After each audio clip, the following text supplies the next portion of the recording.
하나님 말씀 창세기 19장 30절에서 38절까지 보도록 하겠습니다.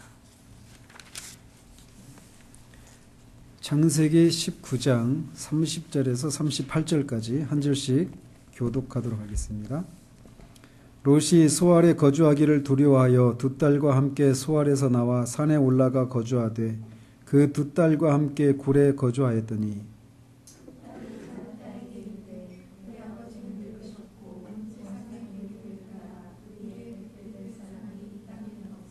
우리가 우리 아버지에게 술을 마시게 하고 동침하여 우리 아버지로 말미암아 후손을 이어가자 하고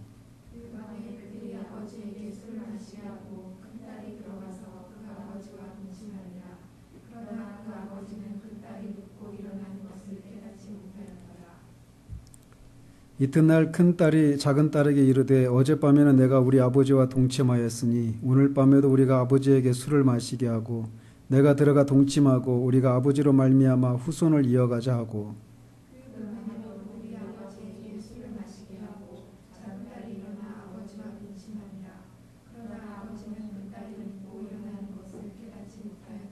롯의 두 딸이 아버지로 말미암아 임신하고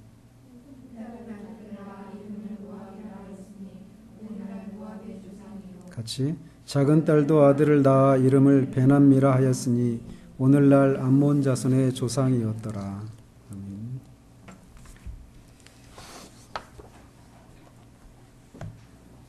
지난주에는 기생의 아들이었던 입다에 대해서 우리가 알아보았고 오늘은 아브라함의 조카였던 롯에 대해서 살펴보도록 합니다. 아마도 성경을 읽으면서 가장 읽기가 곤란한 부분이 있다라면 오늘 본문일 것입니다. 지금 이 자리에도 우리 주일학교 친구들이 있는데 이 아이들하고도 이렇게 집에서 같이 이 부분을 읽었을 때 제 얼굴이 화끈화끈 달아오기도 하고 그랬던 부분이기도 합니다. 어떻게 거룩하신 하나님의 말씀인 성경에 이렇게 추잡스러운 이야기가 있을 수 있는가라고 하는 생각을 하게 하는 사건이 오늘 본문에 있는 사건입니다.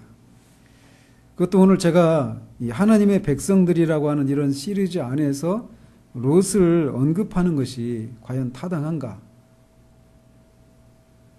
라고 하는 그런 생각을 할 수밖에 없는 롯의 행적이 그려진 사건을 그리고 있는 본문이 오늘 본문입니다. 지난 두 주에 살펴봤던 기생 라합이나 기생의 아들이었던 입다는 그들의 출신 배경에도 불구하고 분명히 하나님을 향한 온전한 믿음이 있었고 라합 같은 경우는 목숨을 걸고 그 믿음을 실천함으로써 믿음의 용사들의 전당에 그들의 이름을 올려놓고 있습니다. 그래서 후세대의 사람들이 그들의 믿음의 어떤 부분들을 본받을 만한 것이 있는 사람으로 그들을 생각할 수가 있단 말이죠.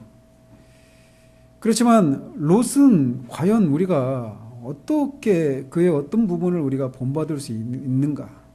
본받는 건 고사하고 과연 그가 정말 하나님의 백성이라고 말을 할 수 있을까라고 하는 생각을 할 수밖에 없는 그런 지점이 있다라는 것이죠. 설령 그가 하나님의 백성이라 하더라도 그는 우리가 본받아야 될 그런 인물이라기보다는 경계해야 될 그런 신앙의 인물이 아닌가, 아니 신앙이 있는 사람인가, 이런 생각을 할 수밖에 없는 행적을 가진 사람이 롯이란 말이죠. 그래서 그의 삶을 통해서 살펴보고자 하는 것은 결론적으로 말씀드리면 그런 분명히 하나님의 백성이 맞습니다. 그래서 그의 삶을 통해서 하나님의 백성 안에는 얼마나 다양한 수준의 사람들이 있는가라고 하는 것을 살펴보고자 하는 거예요. 성경에 롯이라고 하는 이름이 처음 등장하는 곳은 창세기 11장입니다. 그 11장에 보면 아브라함의 족보가 나오기 시작하는데 거기에서 롯의 이름도 같이 언급돼요.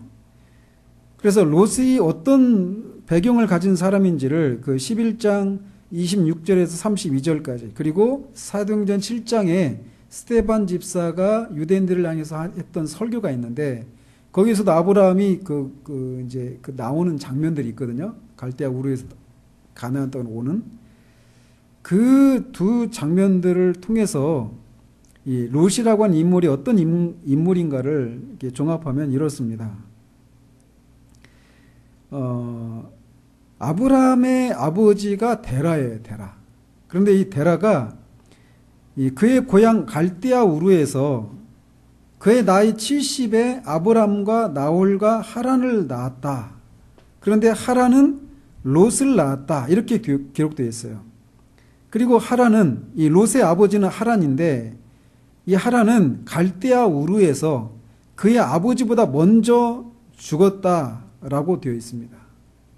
그리고 후에 이 하란에서 갈대아 우르에서 하란이 죽은 후에 아브라함의 아버지 데라가 갈대아 우르에서 가나안으로 가려고 하란으로 옮겼다 이렇게 되어 있어요. 그러니까 갈대아 우르에서 하란으로, 하란에서 가나안으로 이렇게 들어오는 것이죠. 그래서 언뜻 보면 이 데라가 70에 갈대아 우르에서 아브람과 나홀과 하란을 낳았다 이렇게 되어 있어서 아브람의 이름이 먼저 언급이 되거든요. 그래서 언뜻 보면 아브람이 데라의 장자로 보인단 말이죠. 그런데 그렇지가 않습니다. 왜냐하면 11장 32절에 보면 데라가 이 가나안으로 가려고 갈대아 우르를 떠나서 하란으로 왔다가 거기서 죽어요.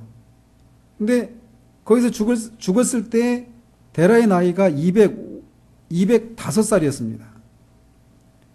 그런데 이 스데반 집사가 얘기하기는 이 하란에서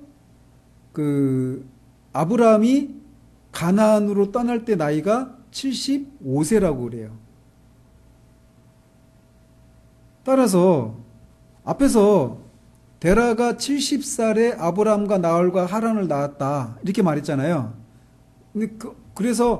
그리고 데라가 205세에 죽어요. 그러면 아브라함이 장자였다면 70살에 아브라함을 낳았다 이렇게 되어 있다면 그게 맞다면 데라가 죽었을 때가 205세니까 그러면 아브라함의 나이는 몇 세입니까? 205에서 70을 빼면 135세여야 되죠. 그죠? 그러니까 135세에 하란에서 가나안으로 떠났다 이렇게 돼야 되는데 그렇지 않고 하란에서 가나안으로 떠날 때 나이가 몇 세라고요? 75세란 말이에요. 그러니까 아브라함을 처음에 낳은 게 아니죠. 그죠? 그러니까 아브라함은 데라의 장자가 아니었음에도 불구하고 성경에 보면 이 맏아들이 차자보다 뒤에 언급이 되는 경우들이 많아요. 그런 하나님과의 그런 관계 속에서 말이죠. 어쨌든 그래서 아브라함이 맨 마지막에 낳은 아들이었을 가능성이 많아요. 그래서 나홀이나 하란은 아브라함보다 형인 것이고 따라서 하란의 아들인 롯이 볼 때 아브라함은 어떤 관계예요? 삼촌이죠. 결혼했으니까 작은아버지가 되겠죠. 그죠? 그러니까 작은아버지와 조카 사이입니다. 이 아브라함과 사이는. 그래서 아브라함은 그의 아버지 데라가 죽자 75세에 이 하나님의 부르심을 따라서 하란을 떠나 가나안 땅으로 향하게 되었고 그때 롯도 동행했다라고 창세기 12장 5절에서 말을 하고 있어요. 그런데 사도행전 7장의 그 스데반 집사의 설교를 보면 아브라함이 갈대아 우르에 있을 때 영광의 하나님이 그에게 나타나서 내 고향과 친척을 떠나서 하나님이 보이실 땅으로 가라 이렇게 말씀하셨다라고 말하고 있어요. 그러니까 아브라함이 우르를 떠나서 가나안을 향하다가 하란에서 거했고 거기에서 자기 아버지 데라가 죽었단 말이죠. 그 다음에 아버지가 죽은 다음에 가나안으로 떠났는데 그때 나이가 75세예요. 그러니까 하란에서 떠날 때 75세인데 그때 하나님이 그 아브라함을 처음 그에게 그런 말씀하신 것이 아니라 갈대아 우르에 있을 때 그때도 하나님이 아브라함에게 나타나셔서 그 말씀을 하셨고 그 말씀을 따라서 아버지와 가족들이 다 떠나서 가나안으로 가려고 가다가 하란에서 아버지가 이제 연로해서 죽게 되고 그 시간을 좀 보낸 다음에 다시 75세 이렇게 온 거예요. 그러니까 두 번의 그런 부르심이 있었다고 볼 수 있는 거죠. 어쨌든 그 아브라함의 그래서 그 하란에는 그 데라의 아들 중에 누구누구가 온 거예요. 그러니까 아브람과 나홀 이 두 사람이 왔죠. 하란은 죽었고 그리고 그 하란에서 누구만 왔어요? 아브람과 롯만 왔어요. 그럼 거기 누가 남아 있어요? 나홀이라고 하는 형제가 남아 있어요. 그 하란에서 나홀이 남아 있는데 거기에서 낳은 이제 이 자식들이 있어요. 거기에 이제 다시 아브람의 아들 이삭이 그 하란으로 가죠. 나홀에게 가서 그 아내를 구해오잖아요. 그리고 야곱도 자기 형 에서를 피해서 그 바단 아람으로 가잖아요. 바단 아람. 그 바단 아람이 하란이에요. 그러니까 거기 중간에 그 지점인 거죠. 어쨌든 말씀드리고 싶은 것은 이때 롯은 자기 아버지는 죽었고 아브람과 나홀 두 삼촌이 있었는데 나홀과 함께 하란에 머물지 않고 아브람을 따라서 가나안 땅으로 따라왔다라는 거예요.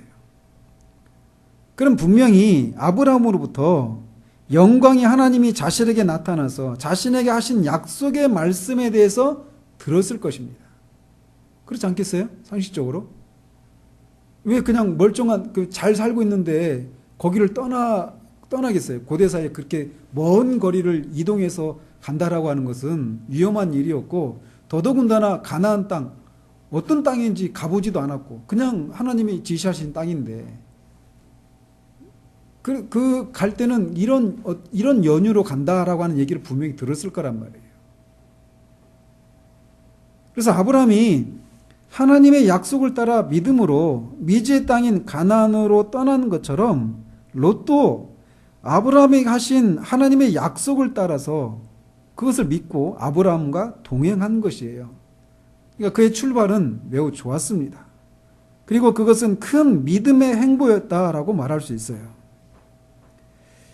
그리고 12장에 보면 아브라함이 가나안에 정착한 지 얼마 후에 그곳에 큰 기근이 임했는데 그 기근을 피해서 애굽으로 내려갔죠.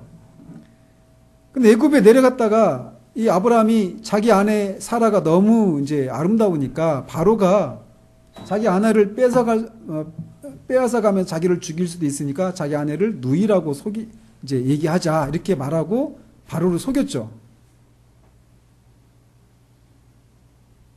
즉 롯의 입장에서 보면은 자기 작은 어머니가 바로에게 뺏긴 거예요. 근데 아마 그 일을 겪었을 때 아브라함도 그랬겠지만 롯 역시도 하나님의 약속, 즉 아브라함에게 큰 민족을 이루게 해주시겠다라고 하는 약속은 또 그 가나안 땅을 차지하게 해주겠다라고 하는 그 약속은 어떻게 되는가에 대한 그런 생각을 했을 거예요. 자기 작은 어머니를 뺏겼을 때 말이죠.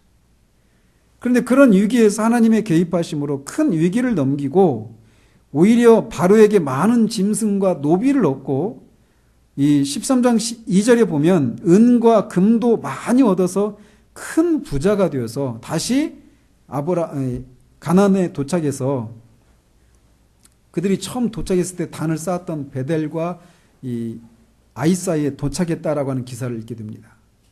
그러니까 롯은 분명히 믿음의 조상이라고 불리는 아브라함이 하나님으로부터 받은 그 약속의 말씀을 같이 믿었어요. 그리고 그가 애굽에서 겪었던 그런 위기 가운데서 하나님이 그들을 도우시는 것을 경험했단 말이에요. 롯은 분명히 이런 일들을 겪으면서 약속에 신실하신 하나님을 경험했단 말이죠. 위기에 처한 당신의 백성들을 하나님이 반드시 지키신다라고 하는 것을 직접 경험했고 애굽에 내려가기 전보다 큰 부자가 되어서 돌아왔을 때 그는 분명히 아브라함에 대해서 그리고 하나님에 대해서 많은 생각들을 할 기회를 가졌던 것이 분명합니다. 여기까지 롯의 행적에 대해서는 긍정적인 것들만 우리가 볼 수 있어요. 그런데 문제는 그가 그렇게 애굽에서 큰 부자가 되어서 다시 돌아왔을 때부터 생겨나기 시작했습니다. 아브람과 롯은 애굽에서 돌아올 때 큰 부자가 되어서 돌아왔어요. 그래서 그들은 많은 양과 소떼들을 가지게 되었는데 그 둘이 그 땅에서 같이 살 수가 없게 되었다라는 것이죠. 두 사람의 목자들이 서로 싸우기에 이르렀습니다. 이것은 하나님의 약속을 따라 고향을 떠나서 멀리까지 온 두 사람이 싸우는 이런 모습은 가나안 사람들 앞에서 서로 정말 볼썽사나운 그런 것이 되었어요. 이 아브람은 이제 둘이 헤어져야 할 때임을 알고 롯에게 먼저 선택권을 주었습니다. 네 앞에 온 땅이 있으니까 나를 떠나가라. 네가 왼쪽으로 가면 나는 오른쪽으로 가겠고 네가 오른쪽 가면 내가 왼쪽으로 갈게 라고 선택권을 연장자임에도 불구하고 조카 롯에게 먼저 선택권을 주었습니다. 롯은 먼저 선택할 수 있는 권리를 양보하지 않고 땅을 선택합니다. 이 선택의 행위에서 롯이 어떤 사람인지가 드러나기 시작하는 거예요. 13장 10절에 보면 그가 눈을 들어서 요단 지역을 바라보니까 소알까지 온 땅에 물이 가득해서 여호와의 동산 같고 애굽 땅과 같은 그 땅으로 가겠다라고 선택을 한 거죠. 즉 롯이 그 땅을 선택한 기준은 물이 넉넉해서 가축을 치기가 좋은 비옥한 땅이다라고 하는 그런 것에 의해서 그 땅을 선택했던 거예요. 그리고 그 지역은 소돔과 가까운 땅이었지만 그는 개의치 않았습니다. 그 땅의 사람들은 악한 사람들이었지만 롯에게 그것은 고려사항이 되지 못했어요. 단지 가축을 치기에 필요한 풍부한 물이 있었다라고 하는 것이 그가 그 땅을 선택한 유일한 기준이었습니다. 그는 믿음과 신앙의 영향을 고려하지 않고 단지 눈에 보이는 것에 따라서 그렇게 그 땅을 선택했던 것입니다. 세상적인 유익만을 생각하고 그 영혼의 위험한 지역에 그의 거처를 정했던 거예요. 그러나 아브라함은 하나님의 약속을 따라 가나안에 머물렀습니다. 그리고 롯이 그 수알 가까운 그 땅으로 옮겨갔을 때 그의 장막을 이 도시 저 도시로 옮겨가며 살다가 결국에는 소돔에까지 이르게 되었습니다. 14장 12절에 보면 롯이 소돔에 거주하게 되었다라고 말합니다. 즉 그는 장막을 버리고 아예 소돔성에 거주하게 되었어요. 히브리서 기자는 아브람과 이삭과 야곱은 가나안 땅에서 장막 생활을 했다라고 기록합니다. 그는 큰 부자였기 때문에 얼마든지 큰 집을 짓고 살 수 있는 그가 거느리는 식솔들이 1000명 가까이 되었어요. 집에서 길렸던 용병만 318명 있잖아요. 롯을 구하러 갔을 때 자기 집에 남겨놨을 그런 사람들 이렇게 생각해 보면 1000명 가까이 되었을 것이다. 어떤 사람은 2000명까지 생각합니다. 그래서 아브라함을 그 당시에는 도시국가에 있으니까 한 도시의 왕 같은 그런 지위에 있었다 이렇게 얘기를 해요. 그래서 애굽으로 내려갈 때도 바로가 이 아브라함 일행을 그렇게 접할 수 있었던 것이 그런 지위 때문에 그랬다라고 하는 얘기를 합니다. 어쨌든 그렇게 충분히 정착을 할 수 있는 집을 짓고 정착을 할 수 있었음에도 불구하고 장막 생활을 했어요. 근데 그것에 대해서 히브리서 기자는 그들이 이 땅이 아니라 영원한 하나님이 계신 영원한 도성을 바라보았기 때문이다라고 평가를 해요. 그러나 롯은 장막을 버리고 악한 사람들의 도성인 소돔에 아예 거주하기 시작을 했던 것입니다. 그가 소돔에 아예 정착하기 전에 아마도 그의 아내는 두 딸들이 결혼해서 도시에서 살기를 바랬을 것입니다. 그리고 두 딸들도 사람들과의 교제를 위해서 시골의 장막보다는 도시의 성에서 사는 것을 더 좋아했을 것이에요. 그리고 이 일은 어느 날 갑자기 벌어진 일이 아닐 것입니다. 그들은 점점 도시로 가까이 그들의 장막을 옮기다가 아예 장막을 치워버리고 악한 성 소돔에 거주하기 시작했던 것입니다. 롯과 그의 가족들이 소돔에 거주하기로 결정하게 된 이 일은 신자들이 이 땅을 지나면서 자신들이 살 집을 어디에 정할 것인가에 대한 교훈을 우리에게 제공하고 있어요.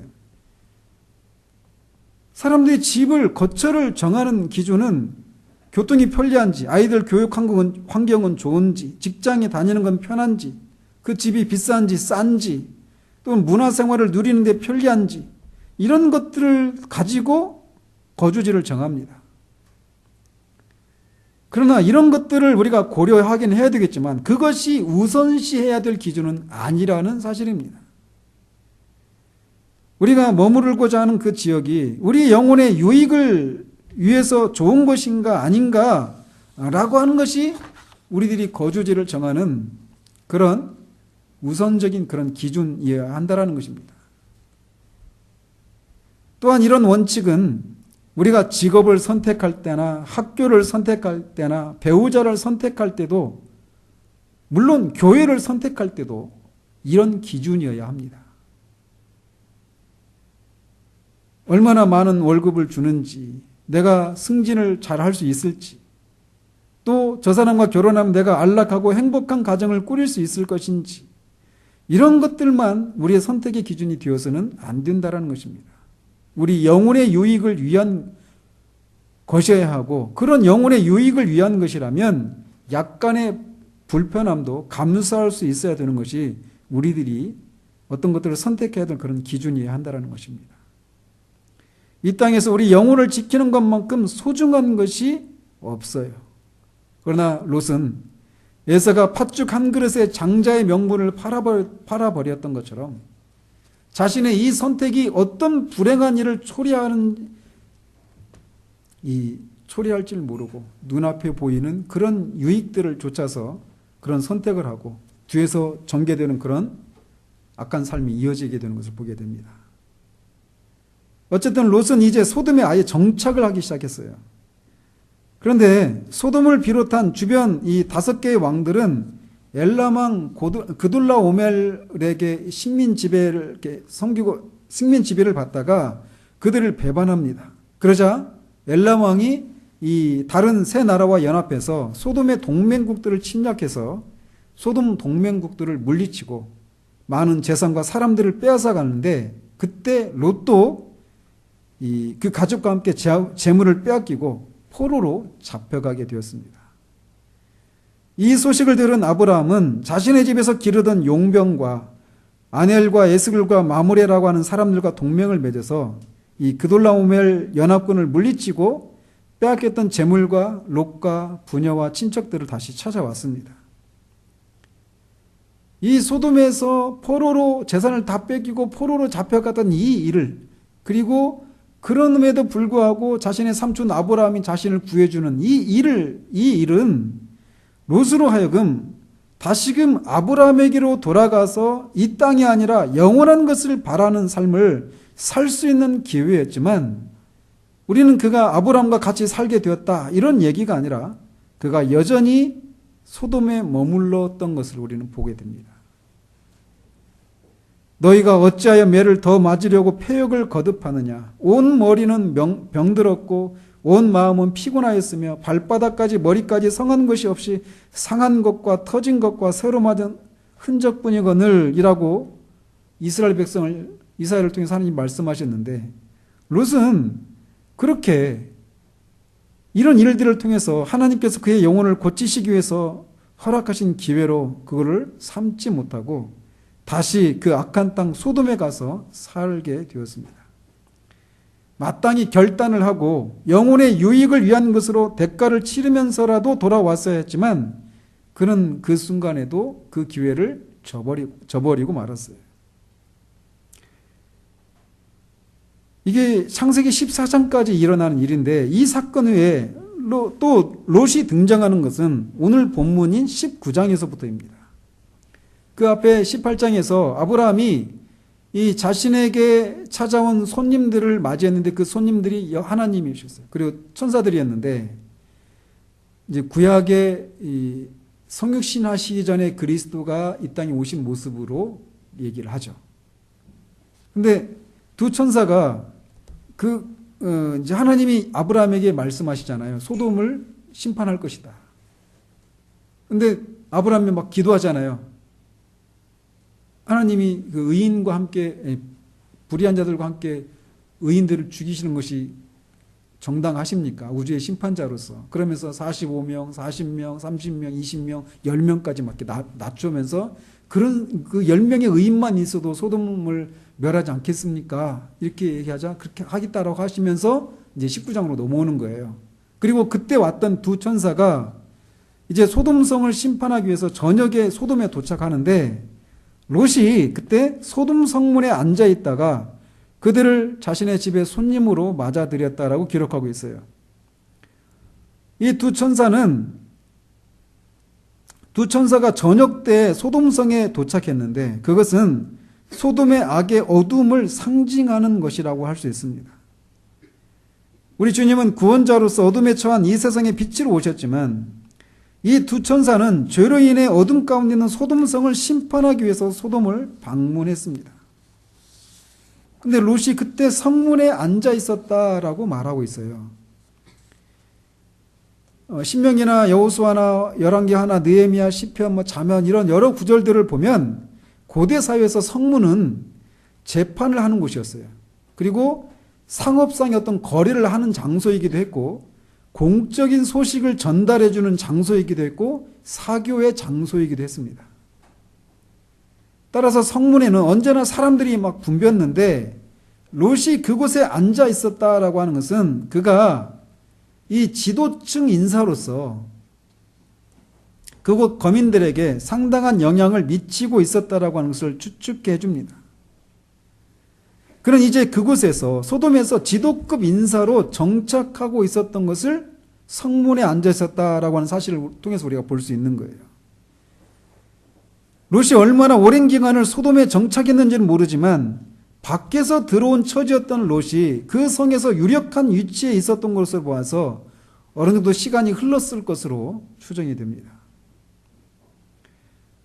두 천사는 소돔의 상황이 어떠한지 직접 눈으로 보기 위해서 길에서 자겠다라고 했지만 롯은 그의 삼촌 아브라함이 이들이 천사라고 하는 것을 알지 못하고 맞이했던 것처럼 그들을 자기 집에 손님으로 맞아들였습니다. 손님을 맞이하는 롯의 이런 모습은 소돔성의 사람들과는 달리 희미하게나마 롯에게 남아있는 경건성의 흔적이라고도 볼 수 있어요. 그러나 그의 결정적인 잘못은 죄악으로 가득 찬 타락의 도시 소돔을 과감히 떠나지 않고 계속 그들 속에 함께 섞여 산 데 있습니다. 악은 어떤 모양으로도 버려야 하는데 그는 그렇지 못했던 거예요. 악은 버릴 수 있도록 기도할 것이 아니라 악이라고 생각될 때 우리가 해야 될 일은 즉시 악을 버려야 합니다.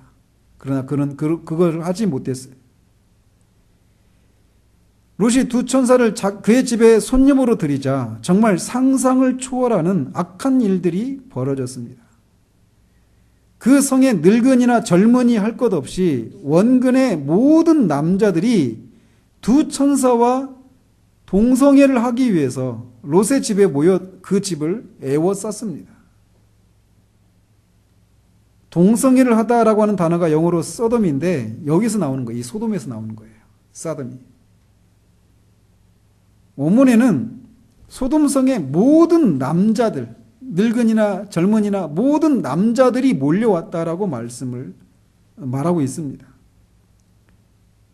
지난주에도 말씀드렸지만 저는 오늘날은 이때보다 이 소돔 때보다 더 악화된 것이 오늘날이라고 생각해요. 아예 동성 간의 결혼을 인정하려고 하는 추세로 가고 있으니까 말이죠. 그러자 롯은 그 사람들을 만류하면서 자신에게 아직 남자를 모르는 두 딸이 있으니까 두 딸을 마음대로 하고 이 손님들에게는 하지 말라고 그들을 달랬지만 이 세격의 눈먼 그들의 그 불타는 욕망을 끌 수 없었습니다. 그들은 막무가내였습니다.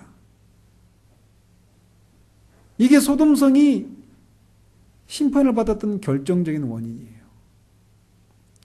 그러자 두 천사들이 그들의 눈을 어둡게 해서 밤새 문을 찾아 헤매게 만들었습니다.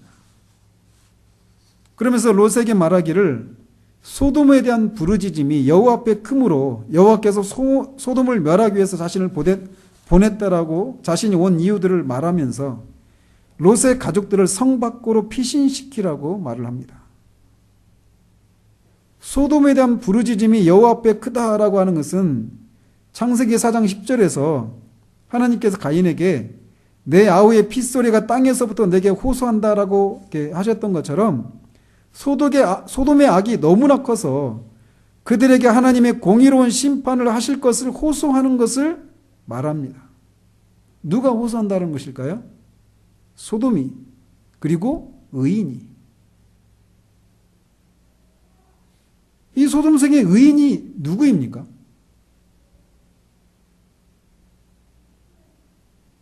롯이 의인인가요? 뒤에서 살펴보도록 합니다. 어쨌든 천사들로부터 그 소식을 듣고 롯은 그의 딸들과 결혼할 사위들에게 내일 소돔이 망한다는 소식을 전하면서 그들에게 같이 피신할 것을 권했지만 사위들은 그것을 농담으로 여겼다라고 말을 합니다. 즉 롯은 그의 사위들에게 영적인 영향력을 끼치지 못하는 그런 위치에 있었던 거예요. 그들의 말을, 롯의 말을 사위들은 농담으로 받아들였어요. 그의 아내는 또 어땠습니까? 그의 아내 역시 우리가 알다시피 절대로 뒤를 돌아보지 말라라고 하는 천사들의 경고에도 불구하고 뒤에 놓고 온 세상의 것들을 향한 욕심 때문에 뒤를 돌아보았다가 소금 기둥이 되고 말하죠. 그녀의 몸은 소돔을 떠나 있었지만 그녀의 마음은 여전히 소돔에 두고 온 것이었죠. 즉 롯은 자신의 아내에게도 그런 영적인 영향력을 행사하지 못하고 있었던 것을 볼 수 있어요. 또 그의 두 딸은 어떻습니까? 오늘 우리가 본문에서 읽고 있듯이 그의 두 딸도 하나님을 경외하는 것과는 거리가 먼 딸들이었음을 우리가 볼 수 있습니다. 두 딸은 아버지에게 술을 먹이고 잠자리를 같이 했고 훗날 이스라엘의 원수로 항상 이스라엘을 괴롭혔던 암몬과 모압 민족의 조상들을 낳고 말았습니다. 즉 롯은 그의 가족 중에서도 철저히 혼자였어요. 자기 아내에게도 딸들에게도 사위들에게도 그리고 그 소돔의 사람들에게도 영적인 영향력을 끼치지 못하는 그런 사람이었던 것이죠. 그는 철저히 혼자였습니다. 그런 아브라함이 의인 10명만 있어도 소돔을 심판하지 않으시겠다라고 하는 하나님의 약속을 받았을 때 아마도 아브라함이 거기서 10명이 아니라 더 내려갈 수도 있잖아요. 한 명만이 있어도 이 소돔을 죄인들과 함께 멸망시키지 않겠습니까? 이런 간구를 들을 수도 있었을 거 아니에요? 아마도 아브라함은 롯의 가족에 10명 정도는, 롯의 가족만 해도 10명 정도는 그 의인이라고 할 수 있지 않을까라고 하는 그런 기대를 가졌을지도 모르겠어요. 그러나 그는 철저히 롯 혼자였다라는 것입니다. 지금까지 살펴본 이 롯의 행적을 보면 그가 하나님을 경외한 사람이었다라고 말을 할 수 있는 모습들이 보입니까? 좀 더 이렇게 보면 소돔의 심판이 임하는 그날 아침의 풍경을 한번 보십시오. 그 긴급한 상황에서 롯이 어떻게 했다고 말을 하고 있습니까? 16절 한번 보세요. 19장 16절. 같이 한번 읽어보죠. 그러나 롯이 지체함에 그 사람들이 롯의 손과 그 아내의 손과 두 딸의 손을 잡아 인도하여 성 밖에 두니 여호와께서 그에게 자비를 더하심이었더라. 롯이 그 긴박한 상황이 임했음에도 불구하고 지체했대요. 왜 지체했을까요? 이 룻 역시도 그 아내와 같은 이유 때문에 지체하지 않았을까요? 손에 쟁기를 잡고 뒤를 돌아보는 사람처럼 두고 가야 할 것들에 대한 집착이 그로 하여금 그런 위급한 상황에서도 지체하게 만들지 않았겠느냐라는 거죠. 그런데 그가 이런 상황에서조차도 지체하게 되었던 그 이유들은 앞에서 살펴봤던 것처럼 갑자기 이루어진 일이 아니었어요. 개구리를 이 실험용 그 그릇에 담아놓고 담아놓고 그 밑에서 열을 서서히 가하면 나중에는 개구리가 그 안에서 익어버린대요. 갑자기 불을 막 높이는 게 아니라 서서히 온도를 높여가면 그냥 거기에 적응해 살다가 그냥 익어버린대요. 밖으로 나오지도 못하고.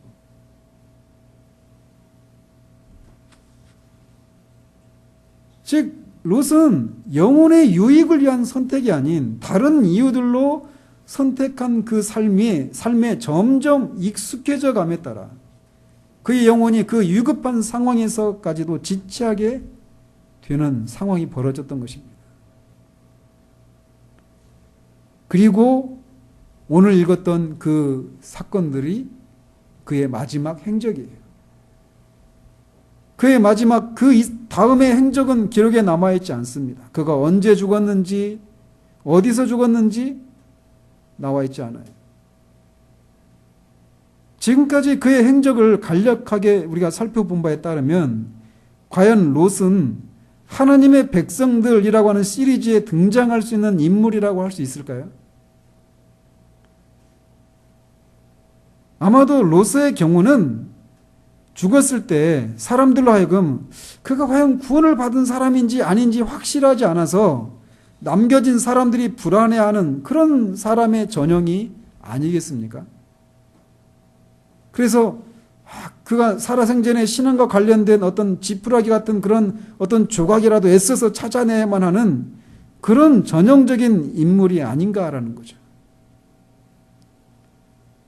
그때 어떤 얘기를 했어, 어떤 일들을 했어, 어떤 고백들을 했어, 하나하나 겨우 희미한 어떤 그런 조각들을 붙들고 그러니까 구원받았을 거야 이렇게 말할 수밖에 없는 그런 사람이 롯이 아니겠느냐라는 거지.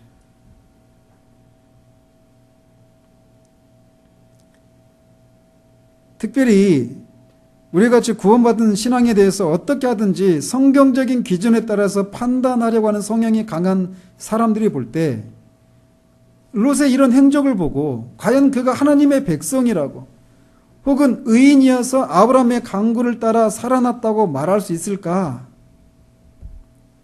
아마도 그렇게 생각하기 쉽다라는 것입니다. 그런데 성경은 우리들의 이런 생각이 또는 그 롯을 두고 그는 하나님의 백성이다 아니다 이런 논쟁을 할 수 있는 것을 사전에 차단하고 있습니다. 그는 분명히 하나님의 백성이었고 의인이었다고 성경은 분명하게 기록하고 있어요. 베드로 후서 가보십시다. 베드로 후서 2장 7절과 8절 같이 한번 읽어보겠습니다.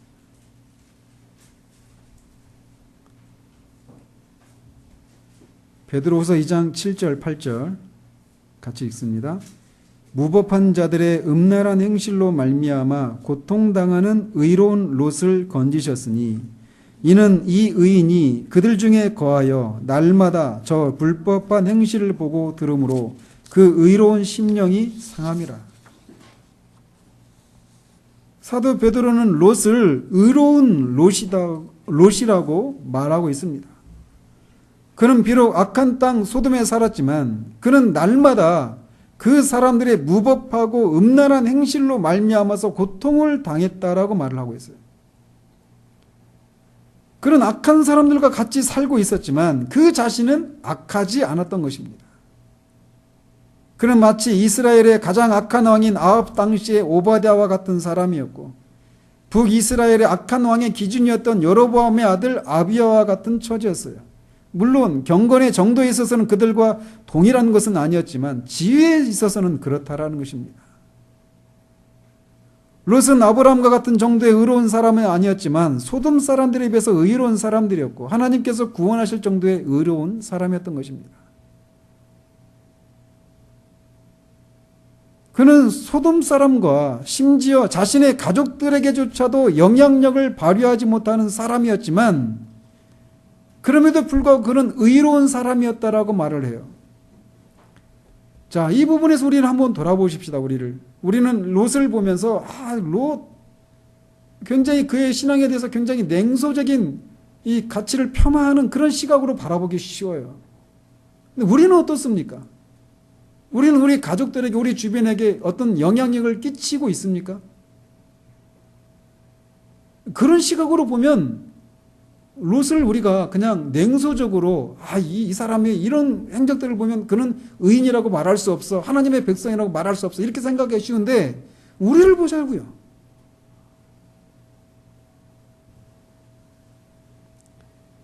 그런 롯이었음에도 불구하고 성경은 그가 분명히 의로운 롯이라고 말하고 있다는 것입니다.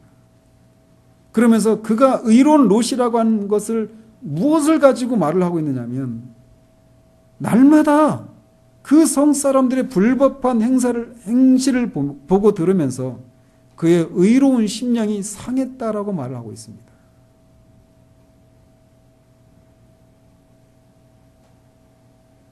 우리가 죄를 처음에 목격할 때는 그 죄를 보면서 막 진저리를 치죠. 어떻게 저런 죄를 지을 수 있지? 막 이렇게 하면서 말이죠. 그런데 같은 죄를 계속해서 보면 어떻게 돼요? 점점 처음에 받았던 정도의 충격을 받지 않아요. 점점 무디해집니다. 그래서 처음에 목격했던 죄보다 더 자극적이고 악한 죄를 접하지 않는 한 우리의 심령이 죄에 대해서 무디어지기가 쉬워요. 그런데 그는 비록 주변에 심지어 자기 가족들에게조차도 영향을 끼치지 못했던 롯이었음에도 불구하고 그 소돔 사람들의 그 악한 행실들, 그 음란한 행실들을 보면서 날마다 의로운 심령이 고통을 받았다라고 말하고 있어요. 이것은 그에게 하나님의 은혜가 있었다라고 하는 하나의 충분한 증거가 된다라는 것입니다. 앞에서 살펴본 것처럼 그에게는 많은 허물과 결함이 있었음에도 불구하고 그런 하나님의 은혜를 소유한 사람이었습니다. 마치 태양에 흑점이 있어도 여전히 태양인 것처럼 그는 의로운 사람이었고 하나님의 은혜를 소유한 사람이었던 것입니다. 이를테면 롯의 경우는 구원을 받되 불 가운데 받은 것 같은 사람이라고도 할 수 있어요. 처음에 말씀드린 것처럼 우리는 롯의 행적을 살필 때 우리가 본받아야 할 사람으로서가 아니라 오히려 경계해야 할 사람으로서 롯을 생각하기 쉽습니다. 그래서 그처럼 영혼의 유익이 아닌 것들을 기준으로 어떤 선택들을 하지 말아야 한다. 이런 교훈을 떠올리게 되고 또 설령 그런 잘못된 선택을 했다 하더라도 다시 돌이킬 수 있는 기회가 주어졌을 때 악에서 즉각 떠나야 한다라고 하는 것을 교훈으로 삼을 수도 있습니다. 영혼의 위급한 상황에서 지체하지 말고 단호해야 하고 술에 취해서 하나님의 백성으로서의 지위에 맞지 않는 행동을 하지 않도록 깨어 있어야 한다라고 하는 것도 교훈받을 수 있어요. 일종의 반면교사 역할을 하는 인물이 될 수 있는 것이죠. 그러나 동시에 그런 결함과 허물이 있는 롯이라도 하나님의 백성이라고 하는 사실을 우리는 기억해야 합니다. 그에게는 하나님의 백성으로서의 최소한의 증거밖에는 갖고 있지 못했습니다. 그러나 그런 쪼가리 증거라도 하나님이 그를 구원하기에 충분했다는 사실 또한 사실이라는 거예요. 이제 4월 달이면 우리 하연이 또 지성이가 이제 진짜 중학생, 초등학생이 되려고 해요. 검정고시를 이제 봐야 되니까. 근데 이 검정고시를 앞두고 하연이가 엄청 이 마음의 압박을 받았던 거예요. 그러면서 이 검정고시 이거는 그냥 패스하는 게 중요하지 그냥 그런 식으로 하면서 자신의 압박을 그런 식으로 이렇게 넘어가려고 막 했던 거죠. 그런데 검정고시 이 기출문제를 한번 다 풀어보더니 마음이 확 바뀌었어요. 이건 완전히 자기를 무시한다라는 거죠. 너무 수준이 낮으니까. 그러면서 막 압박을 받을 때는 이거 패스만 하면 되지 하면서 막 그렇게 했다가 너무 수준이 낮은 걸 보면서 막 자신감이 생긴 거예요. 그러면서 이제 검정고시를 그냥 그렇게 그건 중요한 게 아니고 진짜 공부를 해야 되는구나. 이런 자극을 받은 거예요. 얼마나 감사한지. 우리가 하나님의 백성이라고 하면, 그래서 하나님의 백성으로서 어떤 높은 기준만이 우리가 하나님의 백성이라고 하는 것을 말해주는 것은 아니라고 하는 사실을 우리가 기억해야 한다는 겁니다. 물론 우리는 앞으로 살펴보게 될 수많은 하나님의 백성들처럼 살아야 합니다. 아니, 우리 주님의 장성한 분량이 충만한 데까지 자라야 해요. 그것이 우리 신앙의 목표입니다. 그러나 그런 속에서 거기에 미치지 못하는 자신의 모습을 인해서 의로운 심령이 상한다면, 마땅히 되어야 할 지점에 이르지 못한 것을 인해서 탄식하고 자신의 여러 결점과 허물로 인해서 탄식하며 하나님의 은혜를 구하고 있다라면, 그런 사람도 여전히 높은 기준에는 미치지 못하고 있음에도 불구하고 여전히 하나님의 백성이다라고 말할 수 있다는 사실이에요. 검정고시를 패스했다고 해서 끝이 아닙니다. 더 높은 수준의 공부를 하려면 검정고시에서 요구하는 정도의 수준으로 만족할 수가 없어요. 그러나 거기가 최소한의 기준점이 될 수 있는 거예요. 우리 자신이 하나님의 백성인가를 생각할 때뿐만 아니라 다른 사람을 바라볼 때도 우리는 이런 시각이 요구됩니다.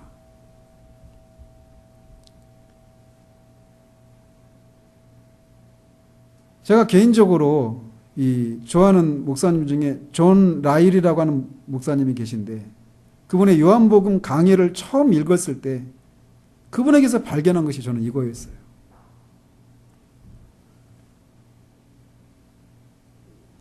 즉, 우리가 하나님 앞에서 정말 성경에 나오는 많은 신앙의 인물들, 그리고 우리 주님의 그 삶에까지 우리가 자라야 하는데, 그것이 우리가 계속해서 얘기해야 되고 우리가 계속해서 바라봐야 될 지점인 것은 분명히 맞아요. 그걸 얘기해야 됩니다.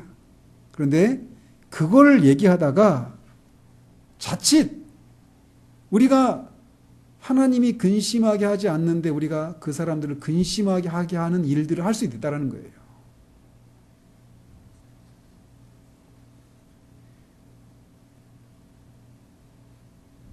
제가 존 라일 목사님을 좋아하게 된 게 그거였어요. 이게 그 하나님의 사람들에게서 발견되는 많은 허물과 어떤 이 결점들을 그가 간과하는 건 아닌데, 그런 것이 있음에도 불구하고 하나님이 인정하시는 핵심적인 것을 발견해내는 그 시각, 어른이 아이들을 향해서 가지는 그 시각을 저는 그분에게서 본 거예요. 그러면서 사람들을, 저 자신을 포함해서 다른 사람들을 바라보는 시각에서 우리가 어떤 시각을 가져야 되는가 하는 것을 그분에게서 배웠어요. 그렇다고 해서 제가 그분처럼 되었다라는 말은 아닙니다. 그는 어른이었어요. 어른들은 어린아이의 이상한 행동에 대해서 그 어린아이의 부모보다도 오히려 관대한 편입니다. 우리 교회 시온이 있잖아요. 그죠? 근데 그 시온이의 그 행동을 만약에 8살, 10살 이런 아이가 시온이처럼 행동한다면 우리는 혼내켜야죠. 근데 시온이는 이제 2살, 이제 3살이잖아요, 우리 나이로. 그죠? 그런 행동들을 보면서 우리가 얘는 아이도 아니야, 이렇게 말하지 않아요. 아이니까 그래, 이렇게 봐요.